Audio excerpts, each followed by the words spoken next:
Salut à tous, j'espère que vous allez bien. On se retrouve en ce tout début d'année pour vous parler d'un jeu que j'ai particulièrement aimé et c'est Coatl.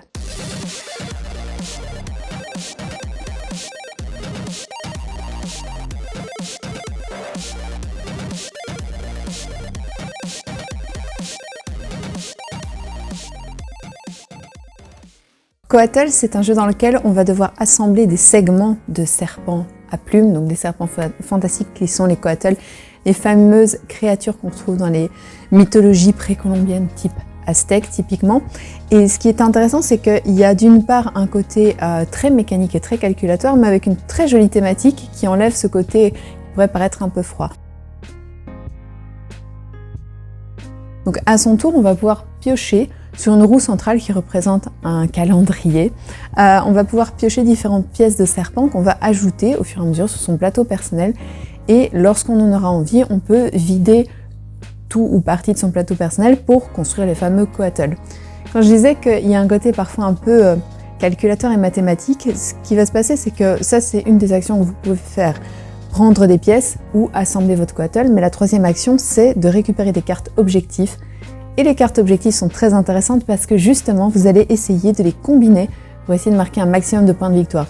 Je vais avoir des cartes objectifs qui vont me demander par exemple de faire une suite avec que des segments bleus, jaunes et puis rouges.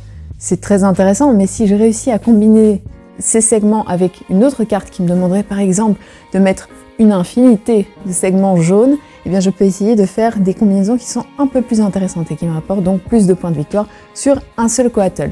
Donc ça, c'est vraiment les trois actions de base.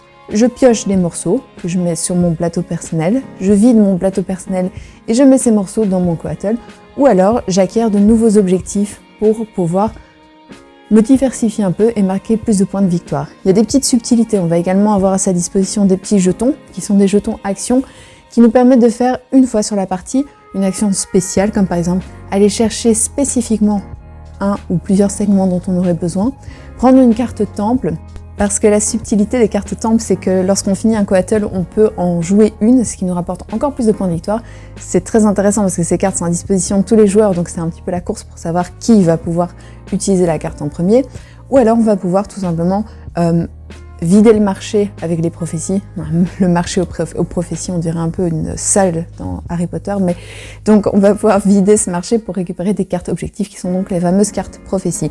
La partie s'arrête quand on a vidé l'ensemble de tous les segments et des sacs et du plateau, ou alors quand un joueur a créé son troisième Coatl, et à ce moment-là, on compte les points de victoire, ceux qui en a le plus à gagner.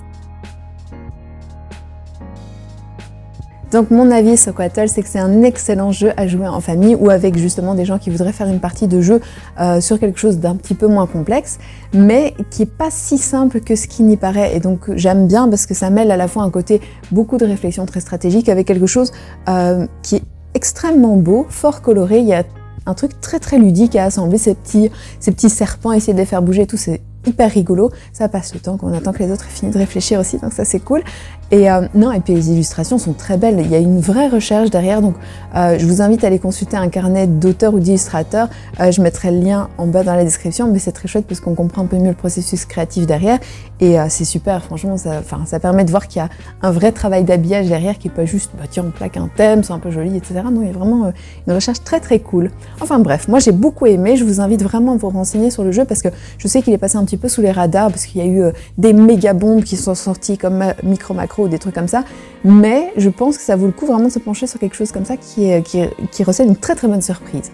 Et voilà, moi j'ai terminé pour aujourd'hui, j'espère que cette vidéo vous a plu. Si c'est le cas, n'hésitez pas comme d'hab à commenter, liker, partager, vous abonner, et sinon on se retrouve très vite pour une prochaine vidéo. Moi je vous fais des bisous et je vous dis à la prochaine. Bye.